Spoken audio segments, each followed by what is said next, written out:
All right, men, welcome to today's episode of Strong Men, Strong Marriages.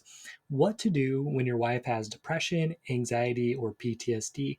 My name is Mike Fraser. I'm a psychiatrist and marriage coach, and I help high achieving men save their marriage. So I feel like I have a unique ability to talk about this. Being a psychiatrist, I understand depression, anxiety, and PTSD. Also, my wife has had issues with these. And so, as we've worked through that, we've learned some things that I wanted to share today. And also, as I've worked with other guys whose wives have struggled with similar things. So, unfortunately, these are very common problems. About 10% of women suffer from depression. These are from the United States, these statistics. About 23% of women suffer from anxiety, and these are like anxiety disorder, something that's more serious. So about 1 in every 4. About 8% of women suffer from PTSD, so about 1 in 10. And about 25% of women have been through some sort of sexual assault, which that's going to, if it doesn't cause full-blown PTSD, it can cause issues with sex for reasons that we're going to talk about when we talk about the PTSD part. So if your wife does happen to suffer from one or more of these, again, first of all, you're not alone. I think sometimes it can feel really lonely in that, both for her and for you. So you're not alone. It's a common issue. And we understand this is hard on her to have problems with depression or anxiety. I didn't even talk about postpartum depression, which is, again, about a 1 in 4 kind of thing that women can suffer from. And it's hard. Like, it's hard to be living in that spot. But it's also hard on you as the husband, as the support person, as someone who's trying to help your wife. And if you have other kids, maybe she's suffering enough and having enough struggle that you have to kind of pick up where she would usually be doing things. You have to do more of that. It's not easy, guys. Um, so last week we talked about gratitude and we talked about finding meaning in suffering, right? So we're going to talk about that today for both for her and for you, but you can't really control how she deals with this. And this is kind of the hard part for us as guys and high achieving guys. We like to solve problems. We like to get things done and finished.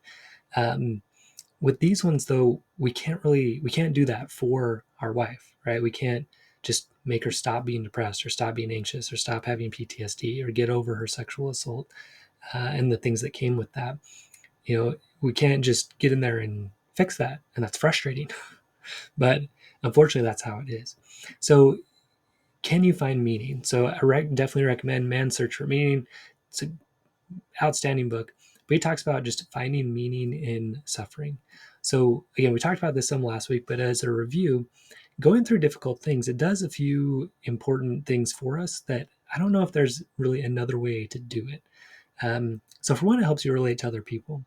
So for me, when I see a husband who's struggling with a wife who is having depression, anxiety, or PTSD, like I can relate to that person really well. Like I get that.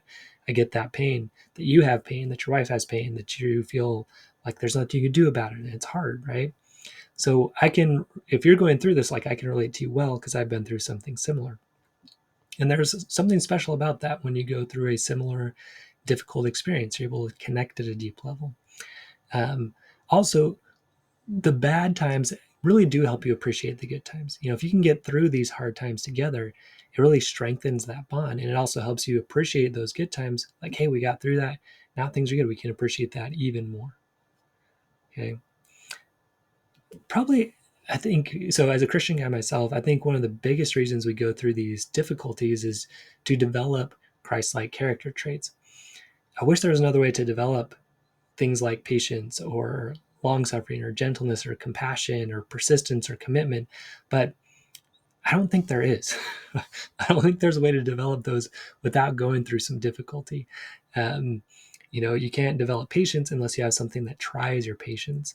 It's like to get stronger, you have to lift weights. You have to put resistance against your body to build strength.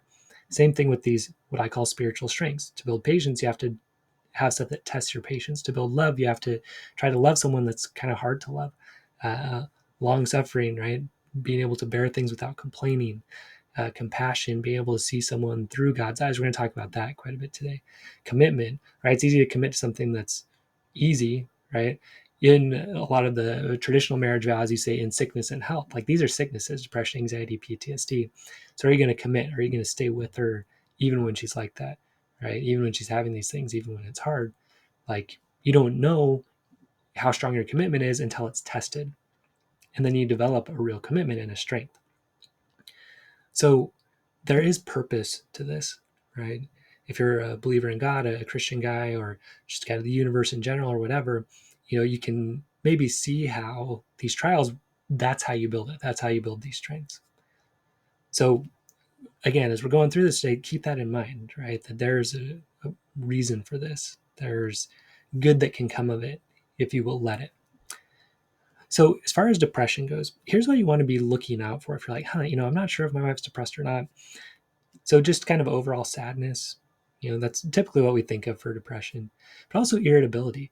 If she's just a lot more irritable than usual. Now, look, women, they go on their period, that can be part of it too, but this is more of a sustained kind of thing, right? Just much more irritable than usual, much more sad. Changes in sleep, either having difficulty sleeping or maybe sleeping too much. Low interest in activity. So she used to really like to go out with friends. Now she doesn't want to. She used to really enjoy cooking. Now she doesn't like it. She used to really like to play sports or work out, and now she doesn't. Okay, so like a decrease in that interest. Excessive guilt, feeling like everything's her fault, blaming herself for stuff that really doesn't make sense for her to blame herself for. Low energy, just having a hard time getting up in the mornings, feeling like a heavy body, trouble concentrating, can't focus, maybe losing track of things, more forgetful than usual.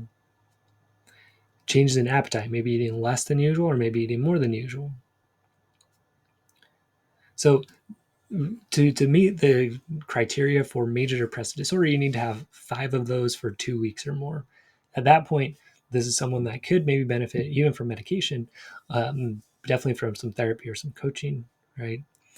And I mean, that's something you could share with your wife, right? If you see these things happening to her, like, hey, really, there's a diagnosis for this. It's major depressive disorder, and there's some things you can do to help it, right?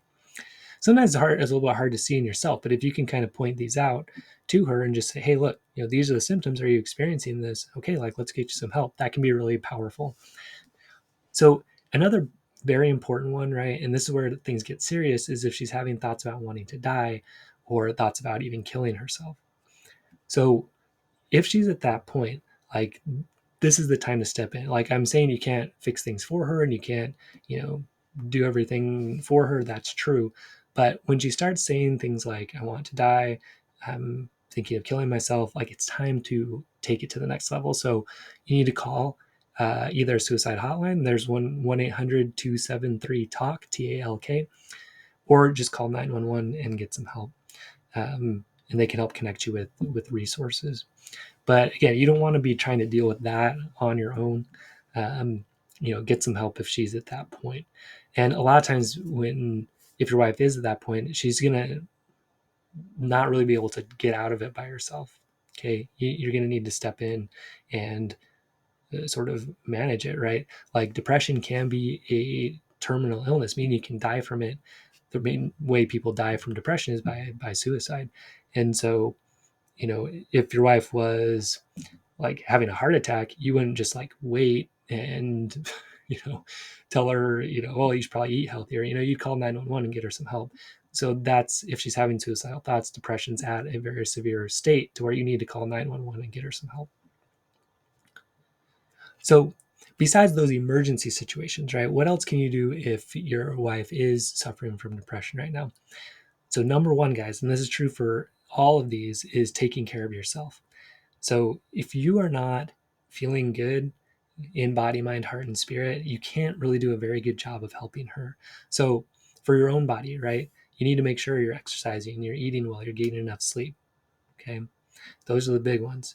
For your mind, make sure if you're in the program, you're doing the state for models. If you haven't learned that yet, make sure you're just kind of writing out your thoughts and, filling your mind with good things, whether that's, if you're a religious guy, maybe that's the Bible or scriptures.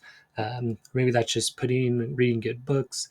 Or maybe that's, listening to uplifting music that really gets you going and motivated. Okay. For your heart, make sure you got good connections with other people. Okay, it can be pretty isolating if your wife is going through depression. Like, sometimes you sort of shut down other things, so you can make sure you take care of her. that's a mistake overall. You want to make sure you're still maintaining good friendships with other people. Okay. Because look, it's kind of hard. It's kind of draining if your wife is depressed and you're trying to help her all the time. It gets hard. And so make sure you're getting good connections with friends and family and other people that can help lift you and support you through this. And then spiritually, again, that's something that's really helpful for me is focusing on that, connection with God, but also that meaning in suffering, right? Seeing like, okay, yeah, look, God, look, Jesus, I'm going through this. It's hard, but I can see, there's purpose in this. I can see this is helping me become more like you, and help me do that, help me learn that way. Okay. But again, music, getting out in the outdoors is another way you can feed your spirit through this. So, guys, make sure you're in a good spot. Okay. You might say, no, I got to take care of her, but you can't really take very good care of her unless you're taking care of yourself first. Okay. Another big one is just being with her physically. This is one that I often overlooked, but learned over time is really powerful. If my wife's really depressed, just being in the same room with her is really powerful. Sometimes she doesn't feel like talking. A lot of times maybe we feel like, okay, my wife's depressed, I have to talk to her, she's got to tell me what's wrong. Okay, it doesn't have to be that way. Sometimes she doesn't feel like talking, and just sitting in the same room with her is really powerful because it just sends the message, look, I'm here with you, I'm not leaving, I'm here with you. And that's really, really powerful. Okay, trying to put yourself in her shoes, again, it can be frustrating when she's down, not able to do as much as usual. Okay, or she's really irritable, that's especially hard. So, trying to put yourself in her shoes. Okay, if I was feeling this way, I couldn't sleep, I couldn't eat, I just felt down, I had low energy, what would that be like for me? That can help you develop that compassion. Another thing that's been really helpful for me is try to see her like God sees her, and you can pray for that, ask for that. See this as someone who's suffering and having a hard time, and you can channel that love and compassion and even strength as you try to see her as God or Jesus would see her. Another big thing you can do is just listen, right? And just say, hey, what's going on? I want to hear what's up with you. But also ask, do you want advice, or do you just want me to listen right now? Right? That comes even a little more with anxiety. Sometimes with depression, it's so low energy that maybe she doesn't really feel like talking. But you can offer that. Just, again, being with her physically, you're in the room with her. Hey, if you want to talk about anything, I'm here, right? And then if she starts saying, oh, this and this and this, you're like, okay, do you want some ideas for that? Or do you want me to just listen? Okay, before you start jumping in and trying to be like, no, you need to do this and this. Okay. So directing her to appropriate therapy and medication resources. Again, if it's so severe that you need to like step in, then you need to just step in. But if it's kind of like, she's down, again, sharing kind of those diagnostic criteria can be really powerful. Well, are you having trouble sleeping? Are you having low interest? Are you having trouble concentrating? She's like, yes, yes, yes, yes. You're like, okay, well, that does meet criteria for depression. And so there's things that can help with that. There's therapy and there's medication. Let's make sure we get that for you. And also making sure she knows like it's not a big deal. Like it's not, you're not going to whine about the cost of that. You're just going to say, look, I want you to be healthy. That's more important to me than anything. Right. Make sure she's clear on that it's not, you're not going to be upset about any kind of financial burden that might cause. That's like the most important thing you could spend money on. Right. Okay. Another thing you can do is just remind her that you care, right? Just telling her, hey, like I care about you. I'm here with you, you know, and the good that she is doing. Sometimes when you get depressed, it's hard to see anything good that you're doing. And you may even say, hey, look, you're still doing a great job as a mom. You're still here. You're still, taking care of things. And she might not believe any of it, but it's still useful for you to share some of that with her, even if it doesn't seem like it, right? Um, So encourage her to do her own self-care, right? With body, mind, heart, and spirit. So she might not feel much like exercising, but if you can just kind of like go take a walk with her, right? Get her body moving. That's one of the big things that helps depression and anxiety is getting physical exercise. With her mind, right? Hey, have you listened to some music that you like? Are you, watching shows that you like? With her heart, is she, encourage her to be out with friends if she can, or at least like answer phone calls and that kind of thing. She might shut all of this down if depression's really bad, but just saying, hey, like these things can help, you know. And again, this is the balance, right? You don't want to be doing too much for her, right? Um, you don't want to be feel like you're forcing her to do something, but you want to show her that you care and kind of offer her, hey, like things can get better, and here's some things that can help. Spiritually, encourage her to connect with God or with nature, with purpose, those kind of things. Again, getting outdoors, big one. That light, sunlight, helps kind of reset things. And just being outdoors in nature, there's a lot of evidence that does help depression. So another thing is to know for yourself that this is going to pass. Okay. Depression, major depressive disorder, it comes in waves, right? So you're okay and then you're really down, and then you're okay and then you're really down, but eventually you do come out of it. So remind yourself of that. Remind her of that too. Hey, look, this is an up and down cycle. We're going to come out of it. Like things will get better. Especially with postpartum, that's when that for sure, does get better. If it's really severe, again, you do need to go see like a doctor, especially if there's like hallucinations with that. You need to go see a doctor and get on some medication. Um, but again, be careful not to take responsibility for her depression. Okay. Unless it's to that point where it's dangerous to her or to the kids, then you need to step in. You call 911. This is an emergency. But if not, you're encouraging and you're, pointing to some resources, but you're not forcing it, right? And you're letting her know, look, this is going to pass. I'm here with you. There are things that can help. I want you to do those, but it's your choice, right? Okay. And again, for me, just to kind of emphasize this one again, just kind of being in the room physically with her or sitting next to her and not even talking, that's been one of the most helpful things for her and for me, at the time she's really struggled with depression. Okay, so that's depression. So for anxiety, symptoms that you want to watch for here. So changes in sleep. Okay, usually it's going to be not enough sleep. And then there's the mental symptoms of anxiety, which is worry. I'm worried about this. I'm worried about that. What about this? What about that? What if this happens? And then there's the physical symptoms of anxiety. So from head to toe, those could be things like changes in vision, um, dry mouth, can be heart palpitations, fast breathing, stomach upset, nausea, diarrhea. You can have tingling even in your hands and feet if it's like a panic attack type of thing. Irritability, again, can be part of that. And then just feeling overwhelmed. Also, panic attacks can be part of anxiety, where it's just like this overwhelming sudden anxiety. So, how can you help if your wife is struggling with anxiety? So, again, take care of yourself first, right? If your wife's struggling with it, you know, you don't want to be caught up in that same worry, over anxious cycle. Okay. Take care of your body, eat right, exercise, sleep well, take care of your mind, write your thoughts down, do your state fair models if you know that. That's part of the program. For your heart, make sure you're with people that lift you up, right? Support you. Spiritually, again, try to see meaning in this. Okay, so anxiety is a big one where you being able to listen is going to be really powerful. Okay, but again, the big point here is you want to be there, offer to listen, but not just jump right in and try to solve it. Well, I'm worried about taking the kids to school. Oh, well, I'll take care of that. Oh, well, I'm worried about Christmas presents. Well, don't worry, the kids don't really care, right? It's coming from a good place. You want to sort of solve it for her, but it usually doesn't really help unless she's asking for solutions.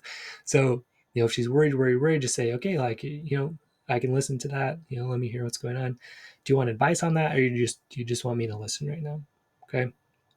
And then she can choose. Yeah, I want some ideas. You're like, okay, how about this? She's like, no, I just want you to listen. You're like, okay, I can just listen. And it's weird, guys, but it actually does help her for you to just listen. And a lot of times she'll be able to kind of solve it on her own, but sometimes she has to just talk it out. Again, same idea of putting yourself in her shoes. Okay, so she's worried about this. How would that feel? How would it feel to be anxious about this? How does God see her, right? As someone that's, concerned and worried right now, handling this anxiety. Again, direct her to therapy and medication resources if that's what she wants, or if it's very severe. If she does have that long list of things to do, just try to take some of it off her plate. She's like, oh, I'm worried about this and this and this. You're like, okay, have you written that down? Do you have a list of things? Yeah, I've got this mile-long to-do list. Like, okay, would you like help with any of that? Okay, can I take some of that off your plate? And that will help her anxiety. So a big thing for anxiety, right? It's your fight or flight system that's kind of kicking in. So slow breathing is a huge thing that can help. So you can just say, hey, look, I learned this today, or I learned this from whatever, but just taking some slow breaths when you're feeling anxious like this actually helps. Like, there's a physical reason. It activates your vagus nerve, which activates your parasympathetic nervous system response. You could go technical like that. Or you can just say, no, like, it really does slow your heart rate down. It just slows down that whole anxiety response in your body. So just take like 5 slow breaths. It really makes a big difference. Okay. So just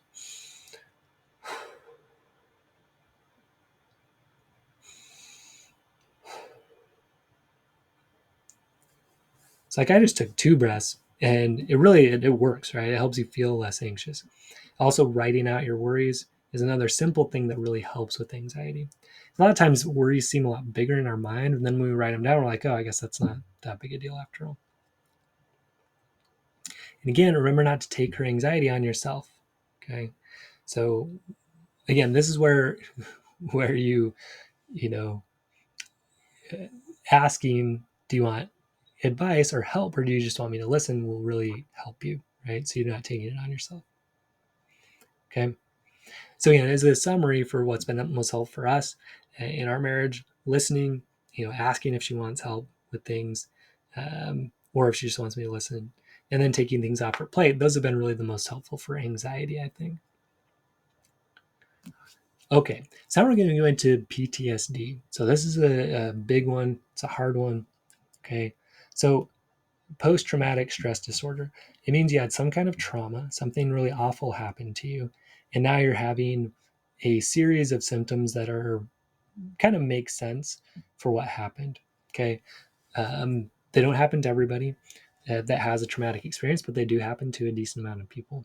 So one of them, so you have the traumatic experience, and then you have re-experiencing of it, meaning that memory keeps coming back to you.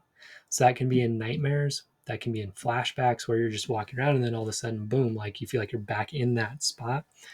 Sometimes it's not that severe, but it's just like you're walking, like all of a sudden you kind of remember it, right? Maybe you're not all the way back in that moment. That's what a real flashback is. But you just kind of remember it. That memory pops to mind. So these happen usually by what's referred to as a trigger. A trigger is basically just some kind of sensation that reminds your brain of that traumatic experience. So that could be something you see, that could be something you hear, that could be something you touch, that could be something you smell, that could be something you taste. It can also just be an anniversary date, right? And sometimes people won't even be aware of this, but then they'll suddenly remember, oh shoot, yeah, today's the day that rape happened, or today's the day that I got in that car accident or whatever. But your body does remember it. So you get this re-experiencing thing where that memory just doesn't seem to quite go away. It doesn't really fade to the background. It keeps popping up. So then with that, you also get avoidance, because you're like, man, whenever I, see that certain sign, or whenever I smell that certain thing, it brings this up. So I need to avoid that. I just need to not be around that. Or, where the rape happened, for example, you never want to go around that neighborhood again. Okay, because that reminds you of something awful that happened. It's understandable, right? It makes sense, but it's a symptom of PTSD. So you get this re-experiencing, and then you get the avoidance because you're trying to avoid these triggers, right? On top of this, you get depressive and anxious symptoms. Sometimes you get like some risk-taking things where you're looking for sort of an adrenaline rush to kind of get rid of these thoughts and memories. Substance abuse can be part of it because you're trying to get rid of those memories. Okay. So, how can you help PTSD? If your wife has PTSD, she had a traumatic experience, or maybe multiple. That was my wife's situation. She was, sex trafficked for many years. So, there's a lot of trauma there. There's a lot of bad experiences. There's a lot of things that remind her of trauma. Okay. So, how can I help that? How can you help that if your wife went through something difficult? Again, first off, you take care of yourself. Take care of your body. Make sure you're sleeping well, you're eating well, you're exercising. Okay. You're getting out into nature. All right. For your mind, you're writing down your worries. You're taking care of your own thoughts. You're putting in uplifting things. For your heart, you're connected with people that support you and love you and care about you, and you communicate with them often. For your spirit, you're connected with God. You kind of try to see some purpose in this. Again, encourage therapy and medications if necessary. PTSD is one of those things that it pretty much needs some therapy to get through. Some people, maybe can do it on their own, but most people are going to need that. So, because look, it's a hard life, especially if it's been a lot of trauma. A lot of things are going to be a trigger, right? A lot of things you see, smell, hear, taste, lots of days, right? So, therapy can help someone make it so those triggers are not so powerful. Okay. So you can start living your life without having to constantly be reminded of these difficult things. One of the hardest things to do with this one is to try not to take the triggers personally. So, especially if your wife has sexual trauma, maybe sex is hard for her, and you're like, come on, like, I didn't traumatize you.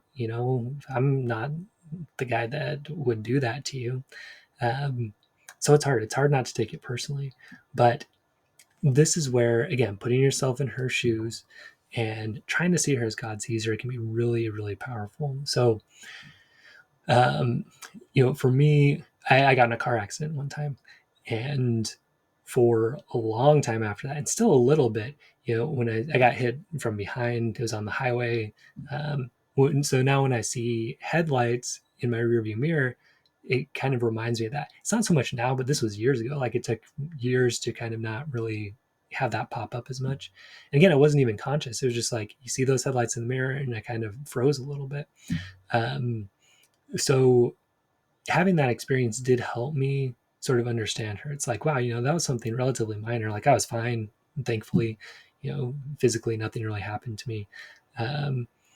But still, it freaked me out to see that. So, to kind of put myself in her shoes and say, okay, look, sexually, basically everything has been tainted that way. So now anything sexual, a lot of times it brings up those memories. Like, that would be hard. Okay. So again, trying to get in her perspective helps me not take it quite as personally, right? That's been really powerful. Or seeing her as God sees her, also very powerful, saying, man, this is someone that was really hurt and injured. And this is someone that needs to be taken care of and treated with patience and love, not with impatience and anger, and saying, why can't you just get over it and like understand that I'm not that person? Those have been probably the most helpful ones for me as far as PTSD goes, right? Um, so then you also want to look for that balance between avoiding triggers, right, and helping her take responsibility for working through those triggers with therapy. So, like, some things you can maybe avoid, like if there's, a certain part of town that you don't really need to go to, right, where, a trauma happened, you can probably just avoid that, and that's great, right? But if it's something more widespread where it's like, well, I can't really eat, or I can't really hug you or touch you, okay, that's something that's going to need to be worked through, and you want to encourage her to do that, to get that help. Okay. So you also want to keep in mind that her symptoms are going to go up and down based on certain dates, certain events, and other triggers. So certain days might be hard, certain times might be hard, um, certain ways you approach, even like sexually, right? You may need to think about, okay, how are we going to do sexual activities or physical activities in a way that is at least less triggering, less reminiscent of those negative things. This is why I talk a lot about your kind of mindset when it comes to sex. Like, if you're approaching it just as a physical release, and your wife, or you're approaching it from like a way to get her to sort of approve of you. In other words, if sex is mainly just about you, that's going to be very difficult for her, because that's how she was treated sexually. She was treated as an object. She was treated as, again, something, either an object for sexual gratification or for like ego gratification. So if you approach in that same way, even if you're not holding her down and forcing her or whatever, like, you're approaching it in a way that is going to be triggering for her. And what I talk about a lot is people can sense your intentions. So if your intent is, look, I just want that release, or I just want to feel like I'm man enough right? She's going to sense that, and that's going to turn her off immediately if she's been through any trauma. It's kind of a turn off anyway, but it's going to shut it down completely if she's been through sexual trauma. So when you're approaching it instead, like, hey, I care about you, I love you, I want to connect with you, I want to touch you, I want to hold you, right? I want this to be about us in connection. Now that's different, and now that's not going to be so triggering for her, and you can work around some of those maybe physical or other triggers. But again, if you're coming in with an user mindset, that's what she's used to, and that's going to be triggering for her. Okay. Again, remember to find meaning in suffering. So for me, my wife went through a lot of difficult things. And so as I've thought about it and prayed about it, I see this as like really a responsibility and an honor from God to say, look, like, here's someone who went through a lot of hard things. Like, you're here to help show her what a good man can be, what a good man can look like. And a lot of times I fall into the stuff that I'm telling you guys. I get mad, I get upset, like, why me? Like, I didn't do, I didn't traumatize her. Although, when we went through our own therapy, we kind of saw that the way that I was approaching sex was kind of traumatizing. So I had to own that too, and like my own one-up behaviors and kind of. So it helps me to remember that I'm not so perfect either. But to find that meaning, like, hey, she went through some hard things. My job, I want to connect with God. I want to show her what a really good man looks like, and to my kids too. Do I mess up sometimes? Yeah. Even yesterday, like, I had like a blow up. It was really ridiculous, but you know, when I remember what I'm trying to do, it's helpful.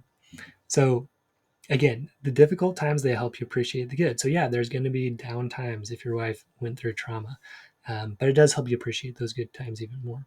It helps you connect with others, right? When you see her suffering, or as you go through suffering because of what she's been through, it helps you connect with other people, helps you develop a real compassion for other people. And it helps you develop those Christ-like character traits like patience, love, dedication, persistence, commitment, and, like we said, compassion. So keep that in mind, guys. There's meaning to this. All right. So in summary, a lot of people suffer from depression, anxiety, and PTSD. And women are typically more affected by these than men. So if your wife is in that situation, number one, make sure you're taking care of yourself, body, mind, heart, and spirit. We've kind of talked about that a lot. Encourage her to get therapy and medication help if necessary. And one of the biggest ones for me, try to get into her shoes, try to understand what that experience might be like, and try to see her like God sees her. And then find meaning in that suffering, right? That those difficult times, they help us appreciate the good. Also, remember too, if depression is so bad, she's having those thoughts about wanting to die or wanting to kill herself, now it's time to take action. That's like her having a heart attack. You don't wait around and tell her, like, eat healthier. You call 911. So same thing here. If she's having thoughts of suicide, you call 911, you call that suicide hotline, 1-800-273-TALK, you get her that help. That's when it's time to step in. Okay. So, but again, if she's suffering from depression, anxiety, PTSD, and look, it's going to be an up and down thing. It's going to be hard sometimes, but finding that purpose in it, those hard times, they help us appreciate the good. They help us connect with people. They help us develop those Christ-like character traits that can be meaningful for you. All right, man. So stay strong, especially if your wife's suffering from these things. Like, you can do it. You're going to get through it. So is she. All right. Stay strong. We will see you next episode. And if you're wanting to take this further and learn more of these tools to build your strength, visit MikeFrazierMD.com and sign up for the Strongman System. It's $2,500. It's going to be worth that $2,500 if you do the work, or you're going to get that $2,500 back. So check it out, MikeFrazierMD.com. We will see you next episode.